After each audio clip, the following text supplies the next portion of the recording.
Hi guys, this is an exciting time in history to be a fan. Back in my day, yes, we're going there. Come with me to the 80s.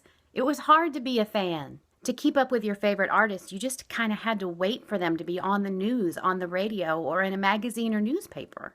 And unless you went to the tour, you didn't have any keepsakes. Well, that's not true. You could cut out the pictures from the magazines and newspapers and plaster them all over your room, which I may have done a few times. But if the artist wasn't current, you had to go to the library, look up the artist, get the microfilm, and make a photocopy for 10 cents so that you would have a picture that you could then take home and hang up.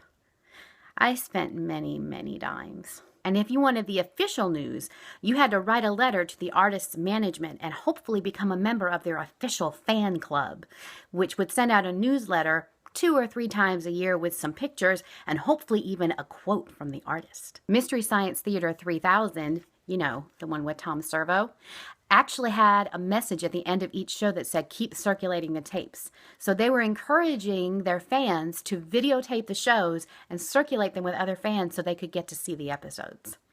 It was really a grassroots effort. Events happened slowly, and news of those events trickled down even more slowly.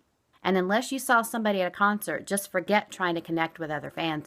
I went for years thinking I was the only fan of many of my favorite artists. Then came the 90s, and that was a really exciting time. If you liked something that was very popular, like, say, the cast of Friends or George Michael, the stores would actually sell posters of them that you could plaster all over your room and your locker. And there was something called Usenet news groups on this new thing called the internet. And your favorite artist would have their own alt.fan.their name group on Usenet, where you could talk to other people from all over the world about them. And again, news trickled down slowly, but it was a lot faster than it was with the paper newsletters. And if it happened to be a binary group, you could even download pictures of that person in 8 to 10 minutes on dial-up. I was a member of Alt-Fan Letterman myself, and Alt-Fan Amy Grant.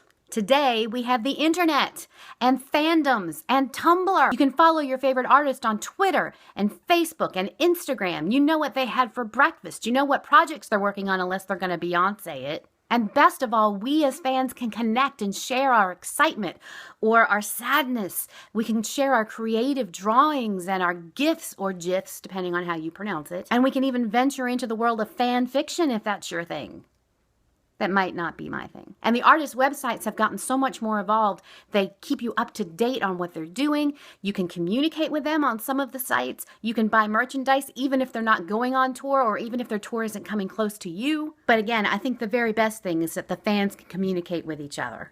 I want to see you down in the comments. Tell me who I should be a fan of that you love so very much. Myself, I like Dan and Phil. And I also like Amy Grant and Bo Burnham and Eddie Izzard, and Weird Al, and John Green, and Mystery Science Theater, and Doctor Who.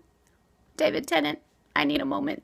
Please don't forget to give this video a thumbs up if you liked it, and please subscribe if you want to get notified when I make more videos. Now, if you'll excuse me, I'm going to spend some quality time with Bo Burnham. Bye, guys.